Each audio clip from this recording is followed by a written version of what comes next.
Shalom, selamat pagi bagi kita semua. Berjumpa kembali pada sharing renungan firman Tuhan pagi hari ini.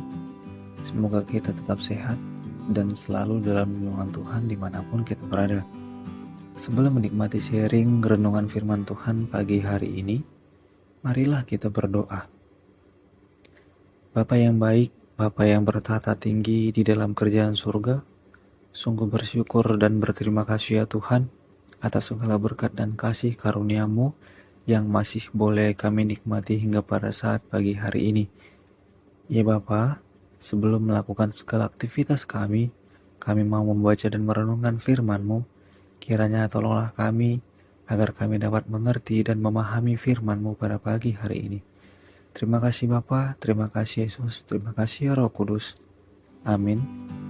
Renungan firman Tuhan pagi hari ini terambil dari Matius 2 ayatnya yang ke-10 sampai ayatnya yang ke-11. Begini firman Tuhan, ketika mereka melihat bintang itu, sangat bersukacitalah mereka.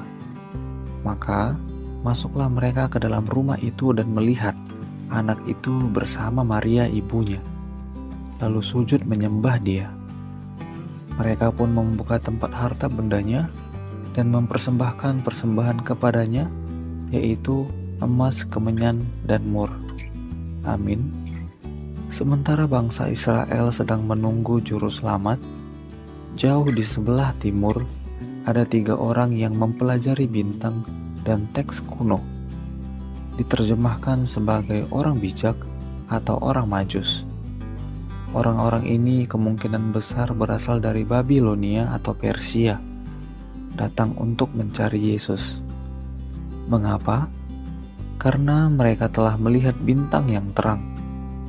Mereka telah melihat tanda di langit bahwa seorang raja telah lahir. Jadi, mereka berangkat dalam perjalanan yang panjang dan penuh tantangan. Mereka mencari Yesus. Mereka menyembah Dia yang ditunjukkan oleh tanda-tanda itu. Mereka harus melihatnya sendiri. Dalam Matius 2 ayat yang ke-11 berkata, maka masuklah mereka ke dalam rumah itu dan melihat anak itu bersama Maria ibunya. Lalu sujud menyembah dia. Sungguh sebuah ilustrasi yang indah tentang pengabdian dan penghormatan. Bangsa Israel tahu bahwa mereka sedang menantikan kedatangan seorang juru selamat. Tetapi orang-orang dari timur ini tidak mengetahuinya. Namun, mereka akhirnya menemukan orang yang ditunjuk oleh tanda-tanda itu. Dan ketika mereka melihat dia, mereka langsung mengenalinya. Kemudian mereka sujud dan menyembah. Kisah mereka mengingatkan kita pada sebuah fakta yang sering kita lupakan, yaitu mencari Yesus selalu memberikan sukacita yang indah. Seperti yang kita ketahui bahwa kabar baik tentang Kristus bukan hanya untuk bangsa Israel, namun untuk seluruh dunia. Dan ketika akhirnya mereka bertemu dengan Yesus, reaksi orang Majus itu adalah menyembah dan memberi persembahan. Tindakan menyembah dan memberikan persembahan ini juga bukanlah sebuah formalitas belaka.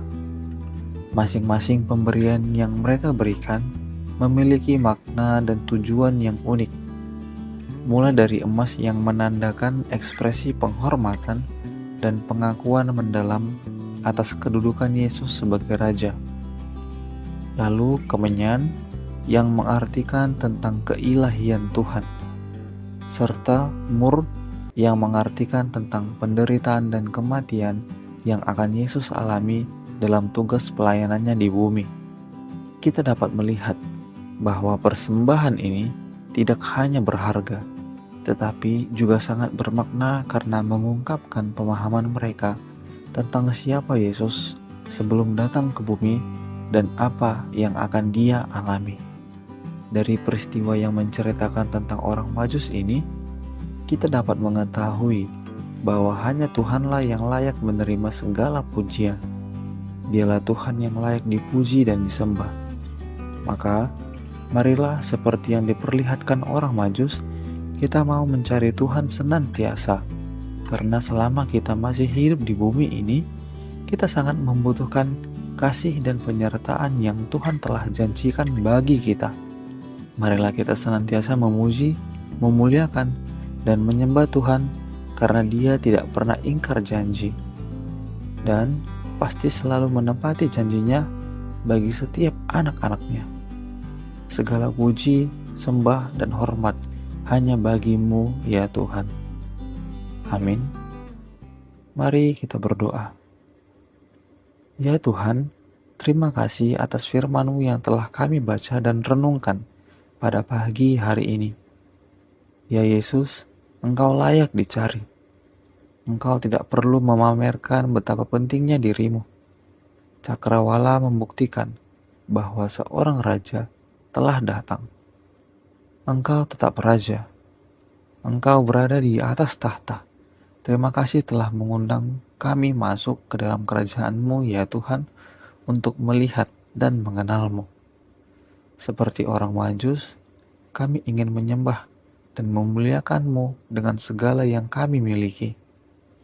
Terima kasih ya Tuhan, berkatilah segala aktivitas dan pekerjaan kami hari ini, dan biarlah kami selalu dapat menyenangkan hati-Mu, hanya di dalam nama anak-Mu Yesus Kristus, Tuhan dan Juru Selamat kami yang hidup. Kami telah berdoa dan mengucapkan syukur. Amin.